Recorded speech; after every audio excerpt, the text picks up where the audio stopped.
This is the Be One Change One podcast, where our mission is to help listeners define values, practice integrity, and inspire change. Our vision is to mentor men and empower them to achieve more by taking responsibility for shaping their own lives. He's CAS, an evolving man who has been shaped by adversity and continues to grow through his imperfections. And he's Roscoe, an imperfect work in progress that tries to suck less every day.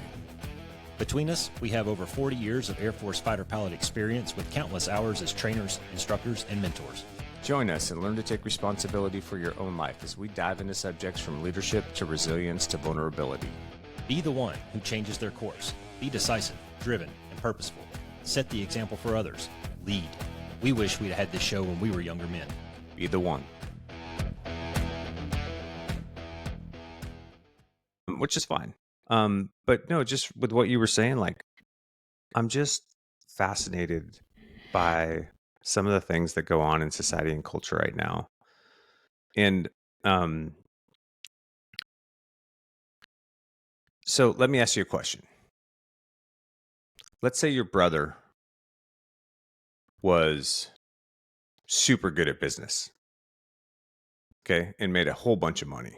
Okay. You know, very successful. Neither of my brothers listen to this, so we can talk shit about him if we want. Yeah, no. And no offense towards your brother, it's all hypothetical. But let's say your brother, you know, was a very successful businessman, had made a bunch of money, had done very well for himself. But you knew he was addicted to drugs. Maybe to not what extent, but you knew at least at a recreational level there was an addiction there, you know? And, you know, he had, you know, 5 kids with 5 different women, of which the majority of them were trying to go to court to get sole custody because he's been completely absentee, doesn't pay for anything, has even gone as far as to publicly ridicule and call out one of his own children because of choices that they've made in their own lives. Would you want to get him help? Like, would there be a part of you that would want to ask him about, dude, like, what's really going on here? Like, do you need some help? Or I think just, and I can only speak for myself, but I think yeah, and I have some experience in dealing with alcohol in our family. Sure. And situations, not quite to that extreme, but we've had situations where, you know, our first reaction is anger, and maybe there's some embarrassment mixed in there. I think that's natural, you know, like embarrassing the family name or something like that. There was definitely some anger at some of the actions that happened. But then, you know, you kind of have to step back of it. And I think it's okay to be upset. I think it's okay to be angry. And I think it's, you know, we did the episode on grief, and I don't think this is terribly different, where you kind of have to work through the stages of getting through that all the way up into including forgiveness, maybe at the end, if you're capable of that. But on the other hand, you know, there's this human element of it where just for the person's well-being, let's get him help. He may still be a piece of shit when he gets sober. We don't know yet. Yeah. You know, and so that's kind of where I would fall on that one. I know I kind of tiptoed around it a little bit, but that's how I dealt with something similar in our situation was, yes, we were angry and we were mad, and, you know, part of me wanted to punch the motherfuckers in the face. Yeah. But on the other hand, yeah, we want to get them help. We want them to be healthy. Yeah, you know? And I'm speaking in generalities. I mean, obviously, you know, you can only help somebody so much. They've got to be willing to do that. They have to be willing to be helped, yeah. But here's my point in that story is because I was listening to something today and thinking about this, and it's so interesting to me how culturally, if you're somebody who's very wealthy, if you've made a lot of money and you do really weird or bad things, it's not, like, in so many people's views, it's not seen as bad. It's seen as authentic, or it's seen as provocative, or right. Like, because like basically the person that I'm describing, and this isn't to get into like a Republican versus Democrat thing or anything like that, but it's Elon Musk, right? Like, yeah, here's a guy who's worth $400 billion, who's clearly a very gifted inventor slash businessman. He's done very well for himself. He's like a certified genius or something, Yeah, right? I mean, he Yeah, is. like And legit. there's a lot, and not to, I'm not bagging on the guy. In his defense, there's a lot of research that proves that people that have like Mm-hmm. high IQs and that are intellectual to that level, oftentimes have some self-destructive habits that go along with it. Sure. But here's a guy who's had children. I don't even know how many it is, like 10 or 12 kids with 10 Mm-hmm. or 12 different women. Most of those women are suing to get sole custody. He's been absentee. He's gone after his Yeah. trans daughter. There's all this stuff that just came out in, I think it was the New York Times, about his drug use, ketamine in particular, and all of that stuff. But Yeah. like, it's interesting to me though that when you're successful, because you've made a bunch Right. of money, or because you're the face of, what are just these arguably generational companies, Yeah. like Tesla and SpaceX and Starlink, and, Yeah. how so much of that stuff is just kind of pushed to the side because you're just celebrated as an individual for those achievements, Mm-hmm. and I wonder if it makes me almost sad for the guy to a certain extent, because I wonder if there's anybody that's actually close to him, or if he has any friends, if he actually has somebody close to him, like a friend or somebody close enough to him to go, dude, what's up? Like, are you Gosh, okay? there's Like, do we need to do we need to have an intervention? right. Like, what's going on, man? Dude, there's so much to unpack there in what you just said. First of all, let me just say that when you framed the question to me, you framed it as this was my brother. So I have a vested interest in getting Yeah, this sure. guy help, right? So Sure. there's that familial emotion that's wrapped in there. If it's Elon Musk, like I don't have emotional ties Well, to the sure. man, right? But Okay, my so let's just separate that for just a second. But then if we're going to talk specifically about him and people like him, the guy's on the spectrum a little bit. So I mean, he makes weird fucking decisions Yeah. sometimes, right? And I Yeah. think we can just all accept that some people make weird fucking decisions, especially people who maybe have some kind of disorder like that or whatever. Um, the other thing is like if you look at like a scatter diagram where most people, and take somebody that's maybe worth, I don't know, 50 million all the way down, right? And put all those people in a scatter diagram on a chart somewhere. Elon's the little guy way up here in Way the at the corner, top. Yeah. right? And so, and I don't want to use the word untouchable lightly, but who the fuck is going to go talk to that dude? You know what I Yeah. mean? Well, Like you would have to be like a childhood friend who's been along with him for the ride every step of the way, a but mom, that's my somebody of point, that Roscoe. I nature. wonder if he even has that. Like, Well, I don't that's know. that's the sad thing to I me, don't is I know. don't even know if he has He people strikes like me as that the in his kind of life, guy. you know? He strike, and this is surface level because I don't know him, Yeah, and I don't either. and I'm not on Twitter. I don't read any of his shit. Right. I just Yeah, see what I comes out don't in the either. mainstream. Yeah, sure. I would venture to guess that he's a very transactional person. His relationships tend to be very transactional Yeah, I could see that. versus versus having a lot of depth to it. Yeah. And that's just a wild ass guess, but I think you can probably infer some things by the shit that you see. Yeah, it's just interesting to me though, like, just again, and I'm not even going after Elon per se. That was just the Oh, you example could throw that I used. Soros and But I mean you could yeah, throw that's any of just these it, guys right? in there. Yeah. Culturally though, how we make excuses for the behavior that people have sometimes just because they've been successful, or, Yeah. are quote unquote a success, or because they have a lot of money. It's just really interesting to me. There's also and I get what you're saying there. Almost like he gets a pass, you know. Yeah. Well, Um and they do. I mean, and let's be honest, rich people get passes all the time, right? It's a lot of times they do get passes because of you're right. their They have influence, privilege. the They have some money, and privileges. Yeah. yeah, they do for sure. Yeah, let's go to the other extreme and go to the severely impoverished people. Maybe they get some passes too, where it's okay for a single mom, to have 5 or 6 babies with 5 or 6 different dudes because the more babies she has, the more supplement she gets from the government or whatever. Um, I think it's pretty well documented. The single mom households of the world are they don't really have an incentive necessarily to remedy that their own individual plight Yeah. because I mean they're doing okay. You know what I mean? So same but different. sort of. Maybe.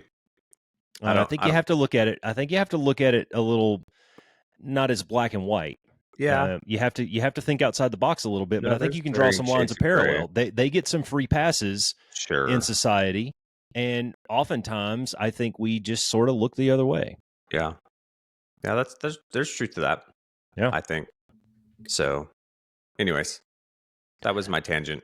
No, that's good, man. Good food for thought. And so, okay, so bring it back down to our level, not the Elons of the world, but what do you do if, you have a close friend or a family member? Let's take it, take a different but similar example. Your best friend, Francis. Here's a good one. All right. I'm not accusing Francis of being your best friend, because I don't think anybody would want that put on them. But let's just say that somebody close to you, like Francis, has an affair. He's an airline pilot. He goes out and there was that Tom Hanks movie where he got like 1 million frequent flyer miles or some shit, but he had a side piece in like Chicago or something, Yeah. Let's say that that Francis is doing this, and you guys hang out a lot. You're friends with Susie. All you guys are good buddies, and that this thing is going on. Are you obligated to tell? Are you obligated to pull Francis aside and go, dude, you're fucking up? Are you obligated to tell Alicia so that she'll go tell Susie and inform her? Like, that's tough, right? Yeah, of course, those are tough. And I think situations are different based on, different dynamics and things like that. I think it would be manipulative to tell Alicia in the hopes that she would say something to Susie. If I don't have the balls to tell Susie I think it's a little cowardly. Yeah. I wouldn't do that. Nor would I share something with my wife that would put her in a situation. Like, I would never share something with a friend or my wife that I would expect them to necessarily hold in confidence in a situation like that. Not that she wouldn't hold it in confidence, but like, I would never go to Alicia with an expectation of, I'm going to tell you this, but you can't share it with somebody else. Or, one, she'd know if it was or was not appropriate enough to share. But like, I'm having a hard time explaining this. I wouldn't put Alicia in a situation where if she was directly asked by, let's say, Susie in this example, if Francis was having an affair and she knew that he was, that she would have to lie. Yeah. Does that make sense? Yeah, no, it makes perfect sense. It's tough. It's because like for Katie and I, we don't really hold any secrets.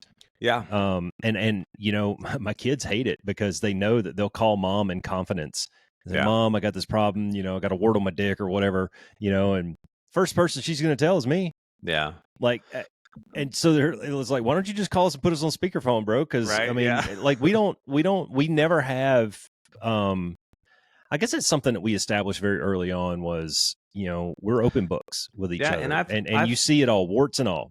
And to be honest with you, I've had friends that have approached me with things that are sensitive, and they've asked me to hold those things in confidence. And they've even asked me not to share them with maybe the people that it's directly related to. And in those situations, for me, just for my own integrity, I found that I'll tell them, look, I can hold it in confidence, but I'm not going to lie for you. So I'm not going to walk up to, so-and-so and say, hey, did you know that right, but John's if you're put doing on the spot this and asked, but if asked, I'm not going to lie for you, bro. Yeah, like that's just so. If you're not down with that, then don't share it with me. Yeah, we had that situation in the 425th when they were going through that inspection that one time, and they wanted me to kind of put pressure on the USIPs to cover up and make some stories here or there if they needed to. And I said, yeah, no, dude. I go, that's not how we work. And I will not ask any of my instructors to. We wouldn't have done it anyway. Lie about something, you know, just because you guys can't fucking pass your inspection. So I mean, think of the dudes that we had in that group, man. None of us would have crossed that line. Absolutely. Everybody would have been like, yeah, whatever, dude. Fuck off. Yeah. Sorry, you're the commander and everything. With all due respect, and I mean with all due respect. That means I can say pretty much whatever I want, right? It's in the Geneva Convention. That's right. Velvet paintings of a walrus and a dolphin getting it on. Yeah, that's a tough one, dude. And I've got some stuff that I'm dealing with right now on the work front that people will call me and they'll say, "Hey, man, just keep this between us." Okay, that's one thing.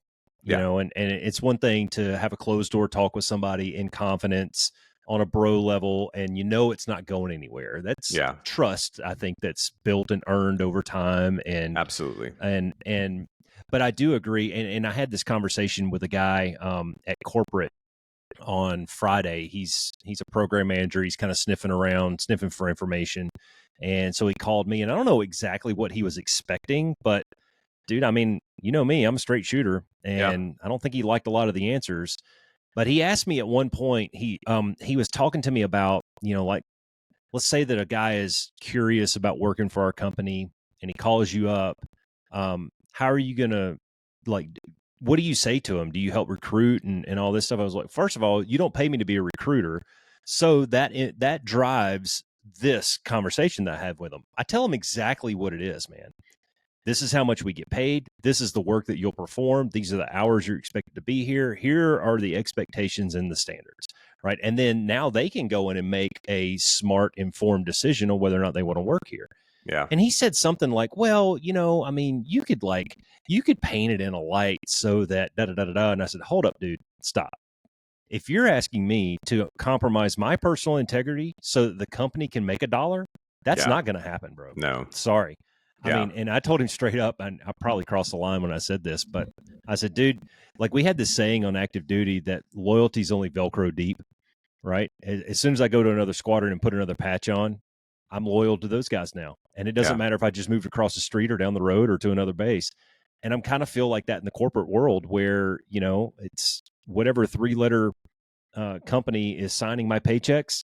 That's who I'm loyal to, man. yeah, Sorry. So I really don't care. yeah. Well, to answer your question, though, like in that situation that you're bringing up with Francis, I would talk to them personally, a good friend, a close friend, but it wouldn't come from hey, dude, are you stupid or you're fucking this shit up? It would be more to go like, dude, what's going on? Like, Yeah. Something what's deeper, maybe. what's so bad in your life right now that you're Yeah. doing something that's completely out of character for you? What's so bad in life right now? Because I try not to make assumptions in situations like that, right? I probably don't have the full picture. I probably don't have all the information. I try to be curious and not judgmental in those situations. I mean, I've had a good friend who, shared with me one time something similar to what we're talking about, and in that conversation and just hearing all the things that had been going on in his own relationship, it was more the question that I had for myself wasn't how could he have done this? It was what's the best way that I can show up as a friend to support him through this, right? Um, and so, because we all have our own reasons for making different decisions, and when you start to get into the personal stuff, Yeah. like there can be a lot of minutia there that we don't really understand or aren't aware of. But I would definitely check in with a bro and be like, hey man, what's going on? So you're saying bros before hoes? Yeah, totally. Got it. All right. Fuck Susie. Sucks to be you. Um, Love you, Cease. yeah. Oh God, I had a thought. It was there and then squirrel. Um, I think, in that situation, if we're just going to continue with that example, it's a tough choice because you're friends with both people, Yeah, and I say bros before hoes, kind of, jokingly and facetiously, but at the same time, you and Francis have a deeper history maybe. And I like the point that you made about God, I not really don't knowing like our examples for this conversation. not knowing the whole story. Yeah, Because often I'd say almost 100% of the time that's the case is like yeah, there's you look at you even the friends that you hang out with on the weekends, you go to their house and you barbecue, man, you're not there every day, every yeah, night. You're not it's yeah, it's yeah. tough to And you don't know, know, the that ins with and that outs of their level of relationships, fidelity. and yeah, And that's you know, that remember 4-letter F words we were talking about, ask the question, make it weird, yeah, step in because you never know when you're going to save somebody. Dude, this is one of those things that's equally as hard, yeah. It is. It could because be you don't really want to be the uncomfortable. cause of wrecking a marriage. Are you fucking home wrecker, Cass? Holy Yeah. shit, man, you split us up, Well, those conversations are always uncomfortable. Because if your friend doesn't know that you have any idea of what's going on, they may get really defensive, or they may flatly say it's not true, or that it's not what's going on. I think you have to be careful about how you approach it, though. And that's why in those particular situations, I try to just approach it from, I'm not concerned about the act necessarily. I'm more concerned about the why behind it, you know? And so I want to find out what's going on with you, bro.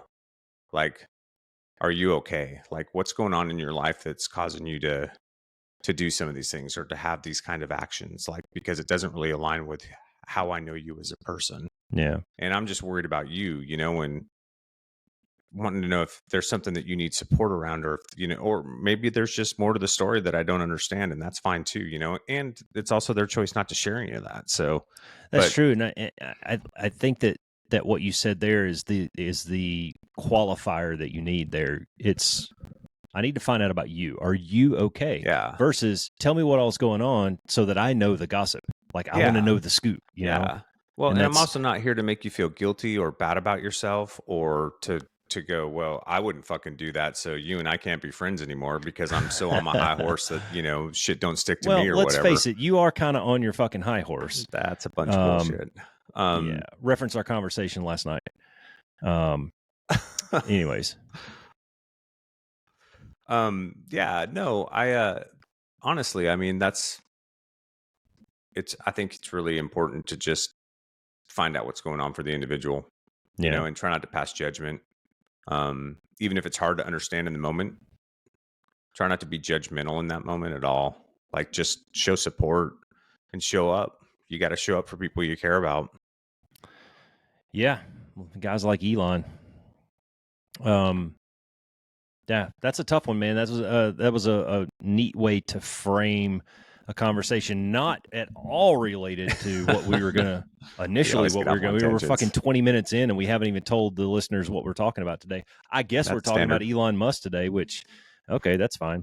No, I let's did not do that. see, I did see a headline today, and I didn't read the article. I'll admit I just cruised right past, but it looks like not all is well in Camelot right now. So I guess him and Trump are butting heads for something. So I'll look forward Oh, to yeah, digging into probably. that one a little bit. I don't think Elon's been a big fan of the budget bill, and Yeah, that's what it was he's come about. out publicly against it, and so I'm sure that's probably rubbing Trump the wrong way.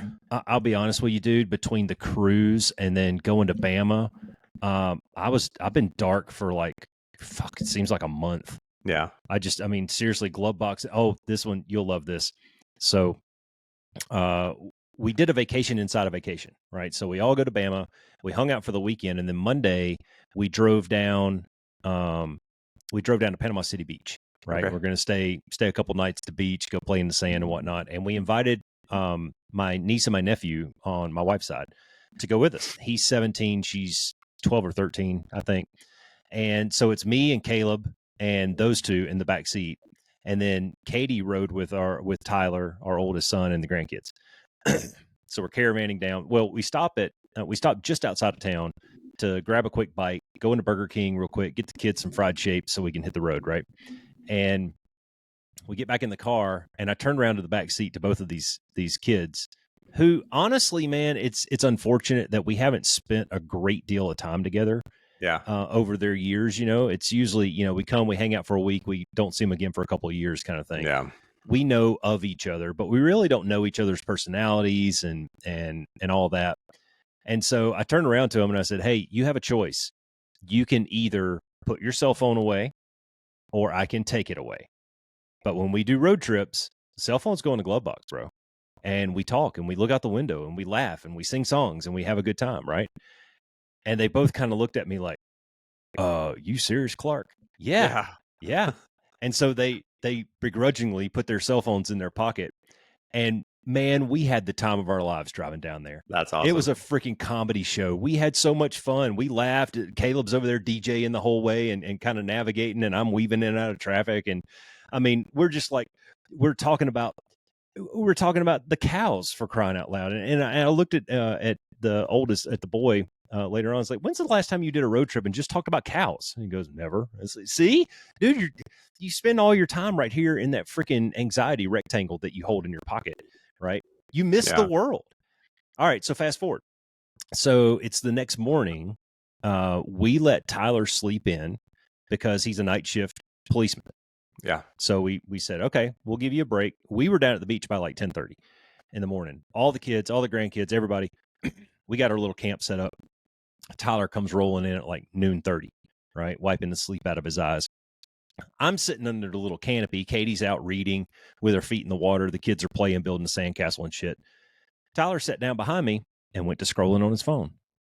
And after a couple of minutes of me trying to talk to him, I just looked at him and I held out my hand like this. And he looks at me and goes, "What?" I said, "You know what?" And he put his phone in my hand and I put it in the chair. And you know what he did? He got up and he went and played out in the surf with the kids, and they had a great time. Yeah, I got off his right? phone I'm like, and actually dude, had some fun. You got to put that fucking phone down. Yeah, for and sure. experience life. But you're down here at the beach, man. When's the last time you were at the beach? And when's the next time you're going to get to come down here with your kids? Yeah. Like, go have fun. Let them bury you in sand. Like, go catch crabs. It's the crabs in the water, not crabs at the Spinnaker and Lavila. Roscoe. But anyways, that was a fun. And then my nephew, he got home and I said, "Hey, did you tell your mom and dad what I did on the way down there?" He goes, "Yeah, man, it's been a long time since I raw dogged a road trip like that and no phone." So it was good. It ended up being a good thing. That's awesome. Yeah. Side stories. Do you want to try to get into this? Sure. It's a short list. Yeah, it's a short list. I think either Katie sent this to me or I saw this in screenshot. I don't remember, but it's uncomfortable truths you need to hear. And the first two are they're kind of lumped together. First one says average lifespan 76 years. I actually looked it up. I got it over here. And as of 2022, the average lifespan is 77.43 years. Pretty big dip because of COVID. We lost almost an entire percentage point, or almost an entire year off of that. Due to COVID. Yeah, you can see on the graph, like in 2020, it just kind of falls off a shelf, but it's going back up a little bit. But still, the math kind of remains the same, right? So 78 years. What's half of 78? 39. Don't math in public, sure. Yeah, 39. Yeah. So the point with the bullet number 2, it says middle age is not 50. Yeah. It's 39. When you think about it in terms like that, suddenly you and I are we're halfway down the backside of the hill, dude, man. We're on the back. We're in the home stretch. Yeah. And yeah, that it sucks. And the title of this list, Uncomfortable Truths You Need to Hear, bro, like, talk about perspective. Yeah. Well, I mean, and that's just it. I mean, the whole point of that is perspective, right? Like, time is finite and we don't realize that, especially when we're younger, we don't recognize it. Right. Yeah. And some of the things that we've talked about on the podcast and tried to convey to maybe some of the younger listeners just around, self-inspection, understanding your own personal values, the budgeting stuff we've talked about, money, things like that. I think it's really easy when you're young to go, "Oh, dude, I'm only, I'm in my 20s. What do I need to be saving money for?" Right. I can, and it's just, you don't realize how fast some of those things move. And the next thing you blink and, you're married, and then you blink and you have kids, and then you blink and you're empty nesters and you're in your 40s or 50s or starting a second career, or, like all the things that you and I have gone through. And it goes by quick. So you got to take advantage. And I think the importance of that too goes back to try to be present. It's just what you were just talking about at the beach, right? Tyler, you've got this moment of opportunity on the beach with your kids that you may never have again. And you probably will never have again at this age. At that age, yep. Right? That's very specific. To have this fun, and get off your fucking phone and go be present, right? Yep. Go be dad. Go have fun. Go do that thing. Build some memories, right? Because I know Alicia and I, like, one of the things that we've always focused on with the kids, especially over the last several years, was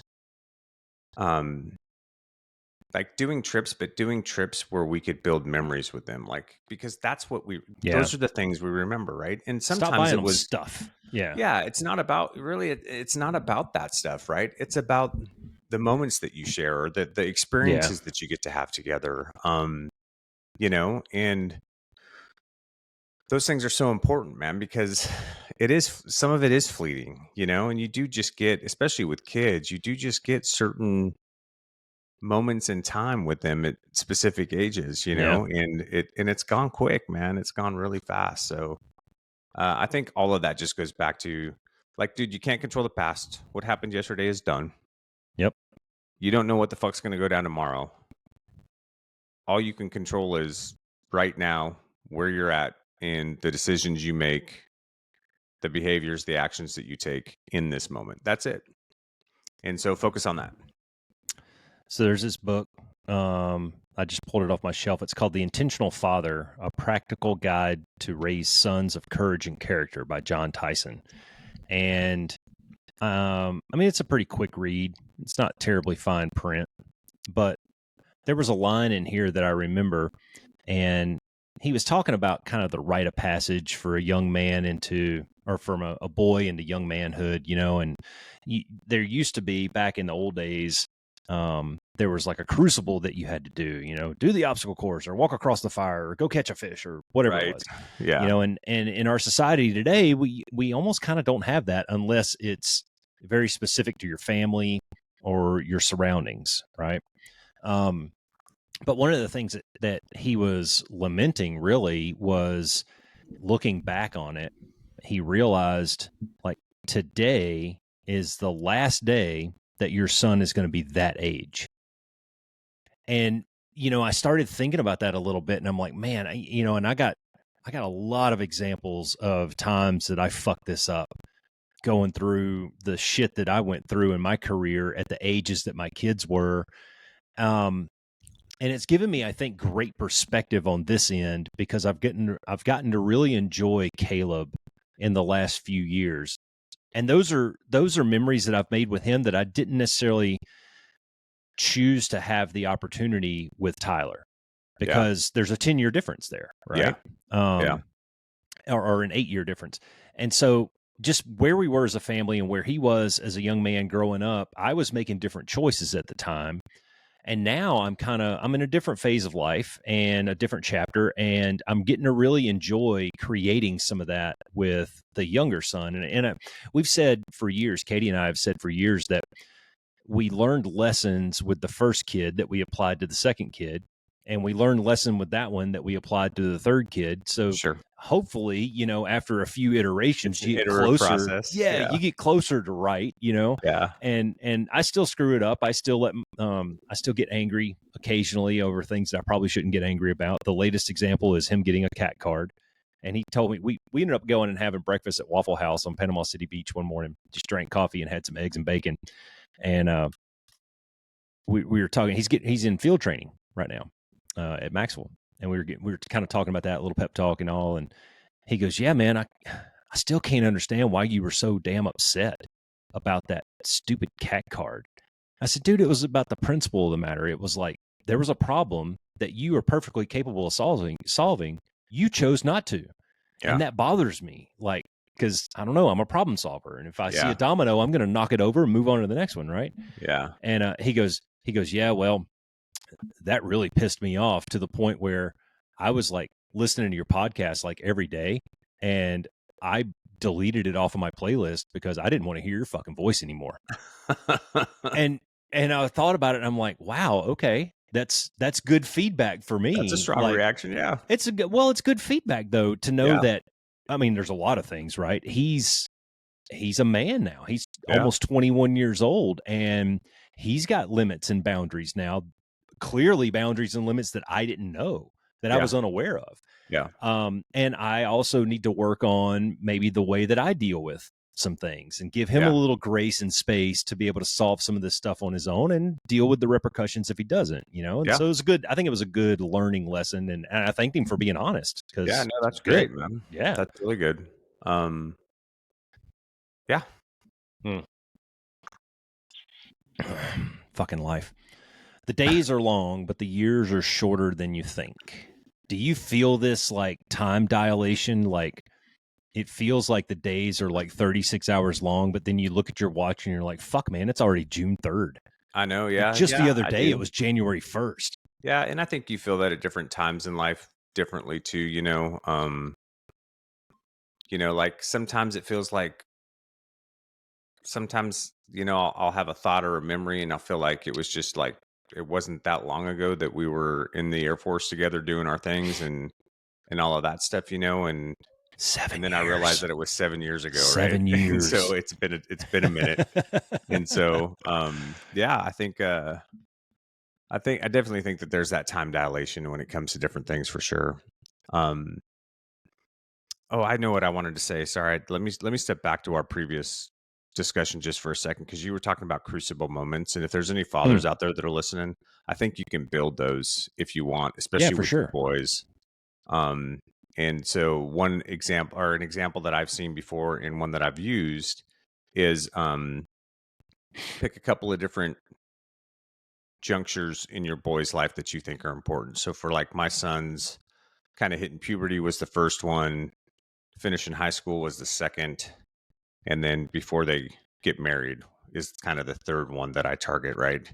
And in those situations, like I've taken my sons, like usually on a weekend trip, just the two of us, to have those conversations, right? To Hmm. start to talk to them about the things that are so like with the puberty one, the things that are coming up, and have a conversation around, dude, your body's about to change, and Yeah. what you're going to go through is normal, and don't Girls feel aren't like going to be it's icky anymore. yeah, don't feel like it's not normal, and like hair's going to start showing up where it hasn't been before. You're morning wood, all that good stuff, right? Like it's all normal. You're okay. And then also as a way to hopefully build some trust, to open up lines of communication so that they would feel comfortable coming and talking to me about things that they had Yeah. questions. And then just that jump from high school and you're kind of going off to college, maybe enter the workforce, maybe going to the military. Those are big transitions. So, anyways, I just wanted to throw that out there for any listeners that may be fathers that are looking to have those, looking for opportunities to have those Yeah.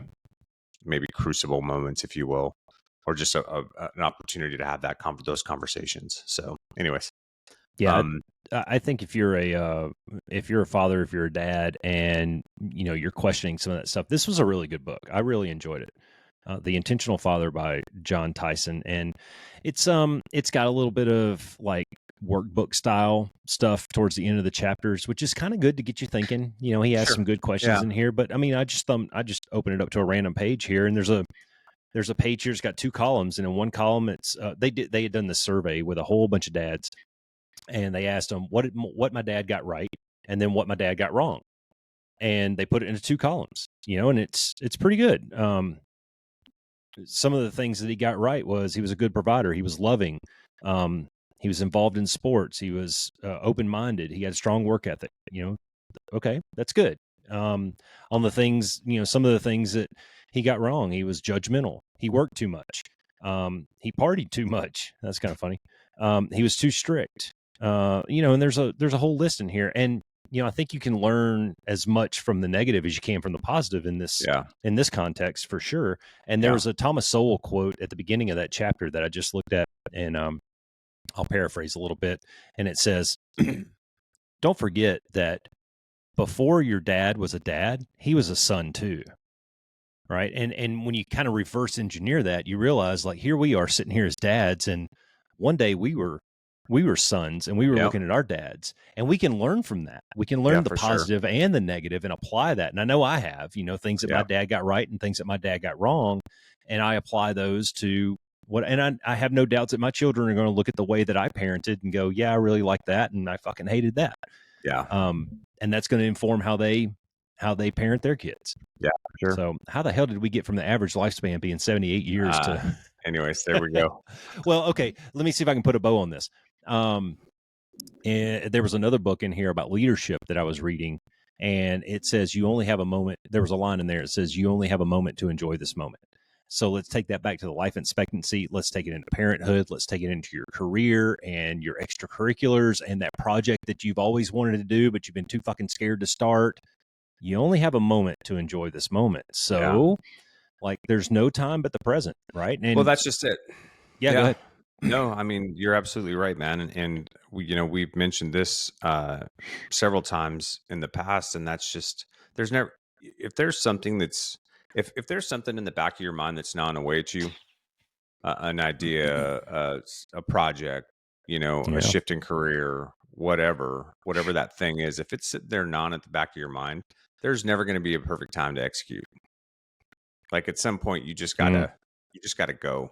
Yep. You got to make the choice to get in the arena and see what comes of it. See if it flushes itself out or not, right? Like, go take some steps, do some things that are required to start moving in that direction, and just be open to the opportunities and see how it flushes itself out. But if you wait, if you if you think you're going to wait to find the perfect time, if you're one of those people that's like, well, I just need to have I just need this to happen next, or once we have this amount of money in the bank, then I can go do that, or Yeah. what, or once the kids get to this age, dude, you're just going to continue to push that further and further down the road, and then you're going to wake up and you're going to be 52 like me, and you're not going to want to fucking even try anyways, because you're just old and you don't care anymore. Yeah. So have you ever heard this from well, maybe either yourself or from friends talking about having kids, and they're like, well, we're just kind of waiting until the right time. yeah, Dude, there is no right time. And if there's you're no right waiting for time. the right time, Yeah, again, you're going to end up 50 years old with no fucking kids, because that's one of those things. It's like how many widgets have to fall into place for it to be the right time, however you define that. that's right. We describe our kids as happy accidents, Yeah, because every one of them was kind of unplanned, but we're like, wow, okay. If we hadn't have had the kid then, we might not have had it, because life is going on, man. We're full throttle into. I had 2 kids while I was going to school and working full time. yeah, Like, definitely not the right time right. to be having a bunch of kids, right? Yeah, But I'm glad I did it, because it made me learn to compartmentalize some things. It taught me a good lessons in prioritization and what really matters, and decision making for my family, because now it's just not me and Katie anymore. It's I have other obligations, and so I think that was good. And the universe is going to give you as much as you can handle and let you push through it and learn from it. yeah, Cool, absolutely. man. Yeah, you'll either be 50 with no kids, or worse, you'll be 50 with little kids, and you'll be so fucking old by the time that you're an empty nester that you're almost at that average death line. So my wife's brother came out for my retirement, and while they were here on the trip, they found out that they were pregnant. Oh my gosh. So he's 2 years younger than Katie, and he has a 6-year-old. Wow. And bro, like, we're sitting there and we're chilling and enjoying, right? And his boy, my nephew, and my grandson are the same age. They're best friends, and they're the same age, running around the backyard and shit. And I'm like, yeah, here's the difference, bro, is I can be like, hey, Tyler, take your fucking kid home. Yeah, that's right. Go home. Get your shit and take your kid home. Yeah. Papa needs a good night's sleep. Yeah, that's right. So that's funny. yeah. No, it was truth to it, though. Dude, it's so exhausting, man. And it's hard for me to put into words how quiet our house is sometimes. I know you feel this too, man. Oh, yeah. Like, Alicia's on one side of the house, you're on the other side, the TV's on but at low volume, or you both got a book in your lap, or your AirPods are in or something, right? And that's Katie and I. Like, I'm back here reading and writing and doing stuff, and she's in there watching TV, and like, it is so quiet. And then we go there and it's like fucking Chuck E. Cheese for 8 days, dude. Right. Yeah. Oh my God. Straight up Pandalarium. Within 5 minutes of being there, this is no exaggeration. Within 5 minutes, I had earplugs in and I was on the back porch. I can't take it. It's ridiculous. So funny. Ooh, well, we get conditioned, We do. And right now I'm in quiet phase. You're in quiet Roscoe phase. Oh, cool. Back to the list. Don't stay in places that drain you. I kind of like this one, man, because we talk about energy sometimes, and I think about this a lot. I actually think about this a lot, and I had this conversation quite a few times when I was on vacation about the energy that you surround yourself with. And if you surround yourself with positive energy and good, high vibrating people, then it's that 1 of 5 mentality, man. You're going to vibrate at a high frequency, and you're going to be full of positive energy. And the same is true on the other side. If you surround yourself by negative people and negative energy, well, you're going to be a Debbie Downer, and that sucks, right? And that's going to drain the fucking life out of you, right? And trust me, like, believe me when I say, man, that I spent a lot of years being angry for no fucking reason. I was just grumpy. I don't know. One guy that I used to work with, he says, "Hey, man, do your kids scowl a lot?" It's like, no, why? He goes, well, you do. Oh, shit. I never thought about that. Yeah. Just walking around with this fucking like mean mug on my face for no reason, man. And I know from experience that it's so much easier to just be happy. Yeah, well, and I think what's important about what you're saying there's a distinction to draw between the mentality that you show up with, and the energy that you try to put out, and maybe the people that you surround yourself with versus maybe being in a tough situation from a work perspective.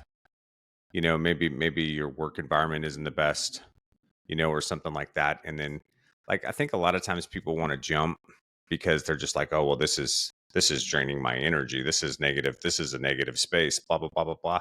Yeah, but sometimes, especially in our professional lives, sometimes those are good moments in our development to be in hard situations or to be in a group maybe that is a little lackluster.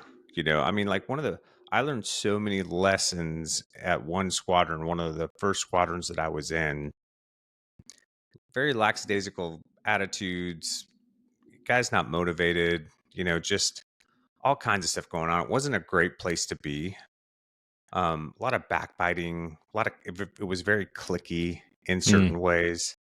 But I learned so many valuable uh, skills and saw so many valuable lessons on good and bad leadership in that time that helped me so much throughout my Air Force career.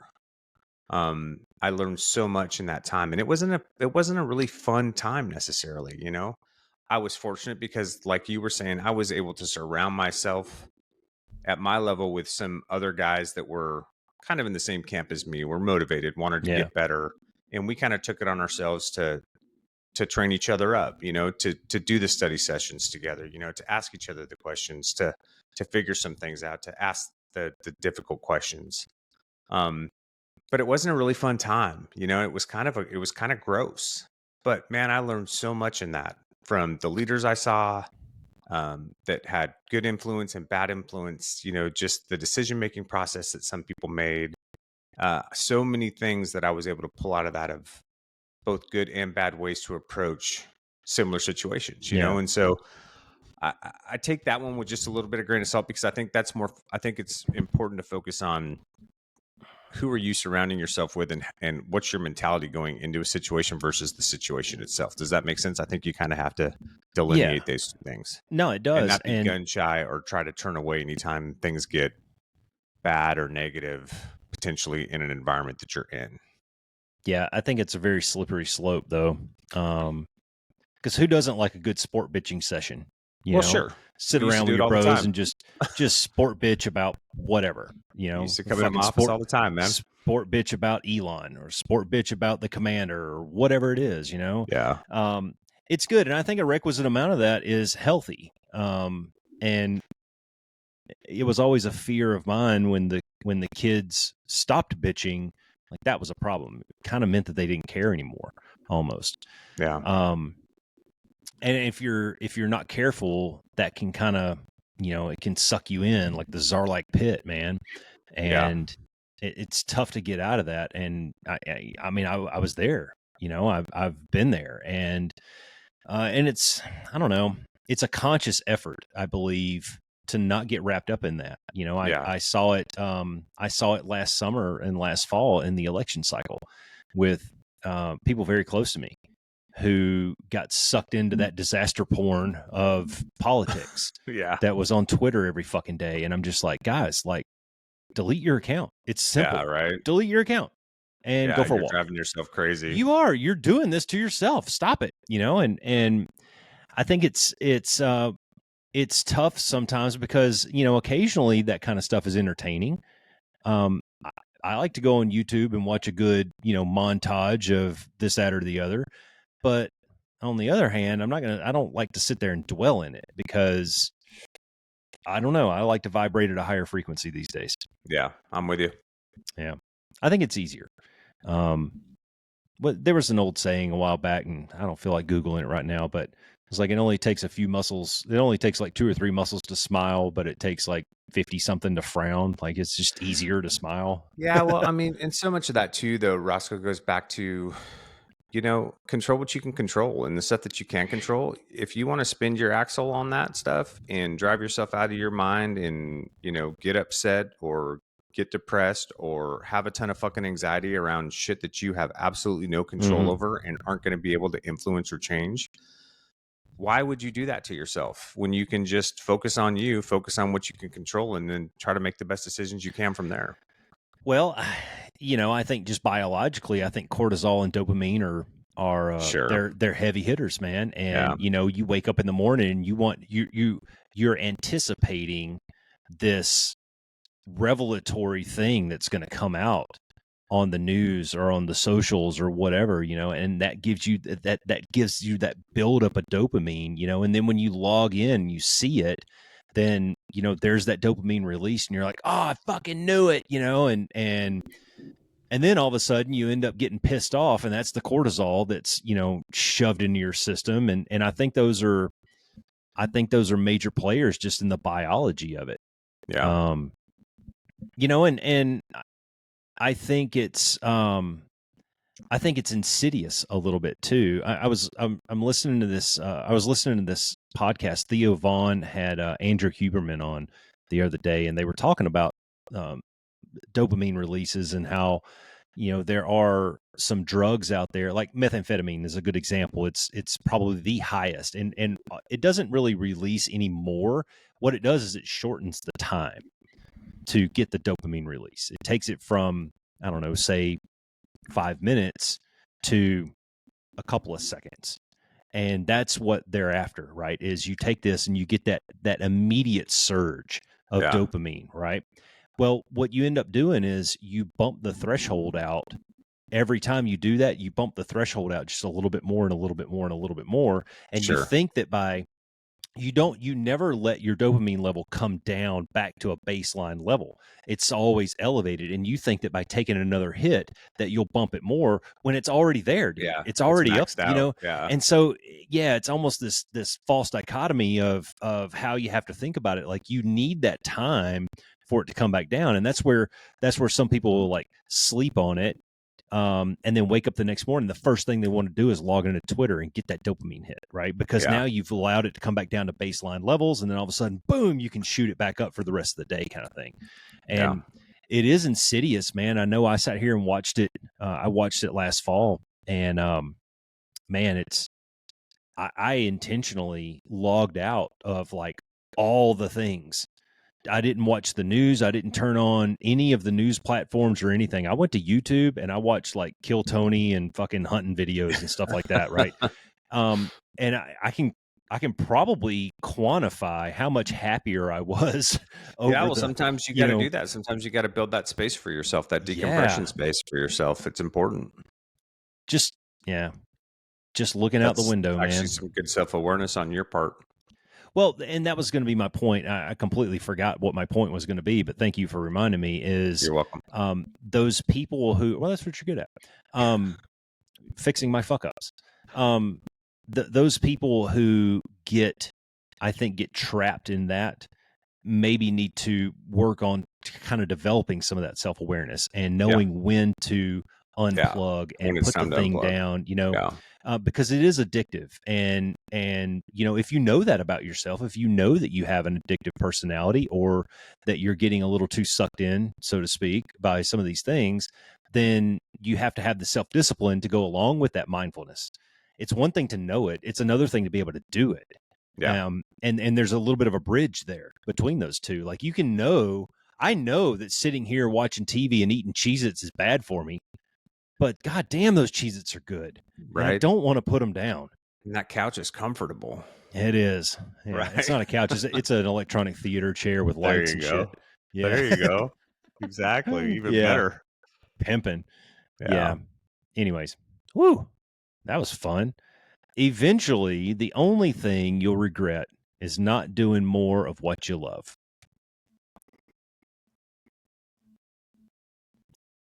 Yeah. Maybe. I think I would reframe that a little bit to you'll regret not doing more with the people you love. Potentially. because, I Both mean, both can be true at the same time. yeah, they can. And I get the fact that, I mean, we've talked about it on the podcast. It's big in culture. Like people always say, find what you love and do that and you'll be happy your whole life. Well, maybe. I don't think everybody gets to find what they love, and put all their effort and devotion into that. And then, you know, I mean, happiness is defined by the individual. Um, you may love art and you may love to do art, but you you may not be able to make any money doing it. And does that mean you're going to have a happy life because you're doing art, but you're not making any money, or you're homeless on the street, but you're doing art, right? So, I mean, for younger people, what I would encourage you to do is find what you're good at and then try to find a way to monetize that skill, so that you have an ability to afford the things you like, to support yourself, to eventually be able to support your family. I think that will bring you joy as well, right? Yeah. um, I think part of that, it doesn't necessarily have to be, oh, I'm so in love with marketing or whatever, public relations or being an attorney, or they may just be avenues that allow you to have joy and to be able to afford security for you and your family and to be able to spend time on the relationships that are important to you. But I think what's important in that, though, regardless of what you do for work, is to try to find a tribe in that, right? Like try to find Yeah. that those people that you Some kind enjoy of support working with. structure. Yeah. That organization and people that you really enjoy being around, or maybe even an organization that's motivated in a certain direction that is something maybe that motivates you, or um that you find is important or that you can get behind. So though I don't know. That's just me though, dude. I mean, I know everybody says find what you love and do it. And it's hard for me to say don't do that because I was fortunate enough to get to do that Yeah. in my own personal life. But I don't know that that's necessarily true for everybody. Um, I want to poke a hole in kind of what you said there just a little bit, because you said that happiness is defined by the individual, and then you turn right around and you started talking about money. What if that's not their motivator? It What might if that's depend. not their thing? And I know you're framing it in a way of like sustainment and Yeah. quality of life. I understand that, but I think it's unfair to assume that money is a driver for some people. And I know people who are in the art world and the creative world who don't make a lot of money, and you know what? They're happy. They're happy painting their pictures and doing their sculptures and doing their things. Yeah. And that's fine. And that's why I'm saying, it's user defined and you may be very happy Yeah, being able to express yourself in that venue. And because of the happiness that brings you, you may not be very attached to, yeah, material things or stuff like that. But at the end of the day, you still got to pay bills, right? You got to find yeah. some That's way to valid. support yourself and Yeah, sustain yourself. So that's all I'm getting at, like if from spray that painting perspective. overpasses brings you joy, there's probably not a market for that. Yeah, Now you could learn to paint murals, for sure. example, and redecorate box cars for trains or something. I mean, I'm sure Yeah. that you could find a way, as you say, to monetize it, but um, and your lifestyle may reflect some of that. There was I googled it while you were talking there about what is the currency of joy, what is the currency of happiness, and it started talking about, in Maslow's hierarchy of needs, if you really get down into the weeds on it, money is one of those catalysts that drives a lot of that, and will money bring you happiness? Maybe not. But if you can find a way to monetize what brings you happiness, then you can have the things in the life that allow you to continue doing that thing. And I think that's probably closer to what you were trying to say. Yeah. Um, That's a good way to frame it. yeah. So, money may not be everything, but you do need a requisite amount of it to be able to continue doing the thing that you actually love. That's right. If you enjoy playing guitar, but you cannot afford a guitar, probably not seeing a lot of happiness just standing around in your room playing air guitar to, your favorite Motley Crue song. So yeah, no doubt. yeah, save some money, get a job, go actually buy a guitar, and then you'll be happy. Hold on one second. I got to let Chaco out of the office. Hold on. Oh, Chaco.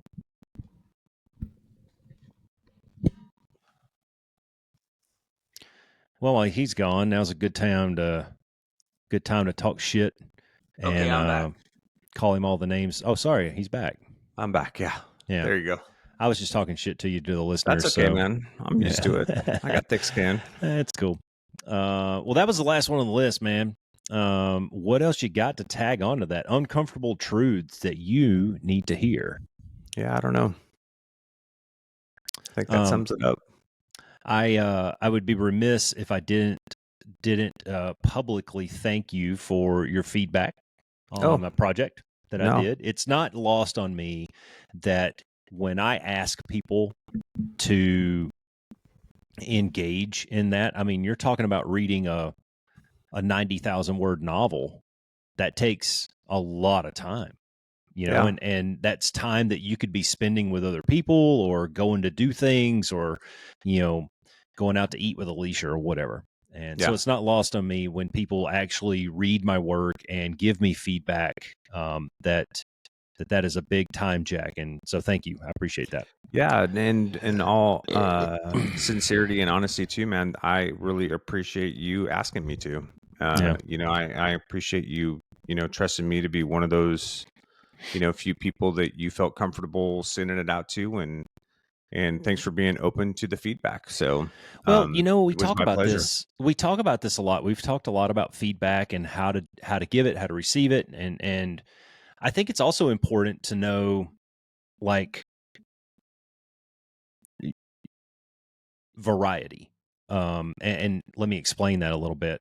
I sent that to you because I know that you would be very critical to it, and you're an avid reader, so you're experienced and you know how a book should be put together, right? So I knew that you would look at it through a critical lens, and I also knew that you weren't bashful and that you wouldn't hold anything back for fear of hurting my feelings, because I don't have feelings, right? Yeah. Nor do I care about them. And then I sent it to a lady who is in a book club who also is an avid reader, but she reads completely different stuff, right? So she's going to look at it from a different lens, and we have a relationship to where she's going to give me good feedback. And so when I choose the people that I choose at different times through the process, so you actually read a fairly polished version of it. The people who I gave the rawest, roughest versions to, I'm not necessarily looking for maybe the level of feedback that you gave. Yeah. Right. I'm looking for, like, let's chop this thing with an axe, dude. Like, this dude doesn't make sense. Get him the fuck out, or like, you cannot connect these two dots, that kind of stuff. Right. Right. And then when as you go through the process, all that's to say is when you're working on a project, and you're asking for feedback, be intentional about it. Yeah. And put some thought into who are you going to ask feedback from? What do you expect from that individual, provided that they'll actually give you the time? And that's another thing too. The people that I asked to read it, I trusted when they said, yeah, I'll read it, that they would actually do it. Nothing pisses me off more than asking somebody if they'll do something and they say, hell yeah, man, thanks. And then they don't fucking do it. Right. You wasted all of our time. Yeah. That pisses me off.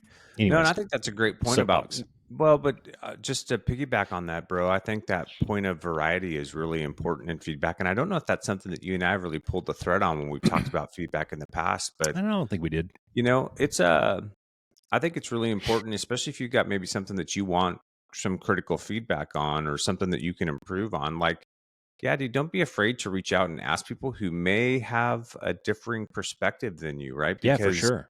They might see an angle or they might see the issue in a completely different way than you do.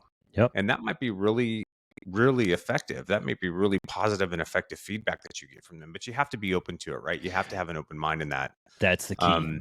Because much like you and I were talking about last night, even my reading of the book is completely subjective. Yeah. From the sense of, I have things that I like about books, and how they flow and the pace and, and all that stuff's subjective, right? So some people like a good slow burn. Some people like a nice fast paced action thriller, and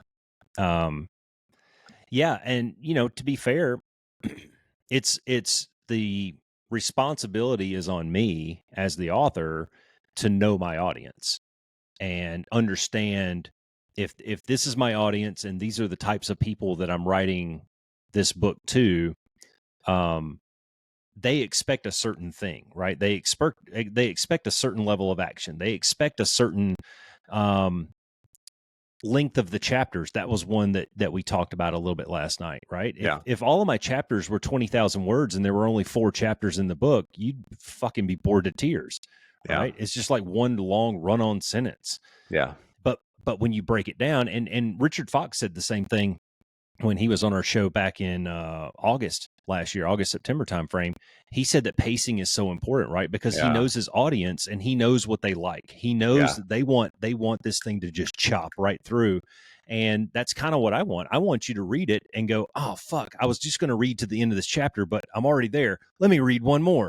Yeah. And I know I get caught up in books that have a pace like that are fast like that. I'm like, okay, I can do one more. I'm the same way.